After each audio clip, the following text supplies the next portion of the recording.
staysafe.ph forgot PIN. How to reset your PIN in your StaySafe Mobile account. And kung first time mo sa channel na to and gusto mo pa ng mga online tutorial videos katulad nito, click mo na ang subscribe button at notification bell para maging updated ka. So ngayon gamit ko yung cellphone ko and na-open ko na yung StaySafe na mobile app. And gusto ko mag-login ngayon, pero may mga pagkakataon kasi na gusto nating palitan yung PIN natin or nakalimutan natin yung PIN natin sa account natin sa staysafe.ph. Kung sakaling nakalimutan mo yung PIN mo or kung gusto mong palitan, gagawin natin yan sa video na to. So let's start na. Palitan na natin yung PIN natin sa staysafe.ph. So tap ko tong forgot PIN. And then enter ko lang dito yung cellphone number ko. Ito yung ginamit ko during account registration sa staysafe.ph.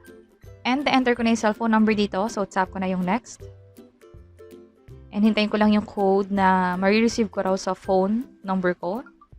Which is, ito na siya. It's 890704. So, enter ko siya dito.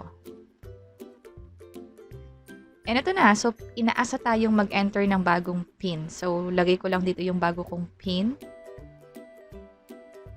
And then, check ko to. And then, isa pa. And ayun na, your PIN was successfully registered. So, continue to my account. And then, log in ako dito gamit yung bago kong PIN. And nakapag-login na tayo sa staysafe.ph mobile app. And andito rin yung QR code natin. Just in case na i-require tayo na i-scan mo na yung QR code natin bago makapasok sa establishment or sa mga facilities na nag-require ng StaySafe QR code na pag-scan. And sana nakatulong tong video na to. Kung oo, pakiclick ang like button para mas ma-inspire pa kami gumawa ng mga online tutorial videos katulad nito. And ito pa yung ibang mga videos, pwede nyo rin i-check to. And this is MediaTech. See you sa next video. Bye-bye!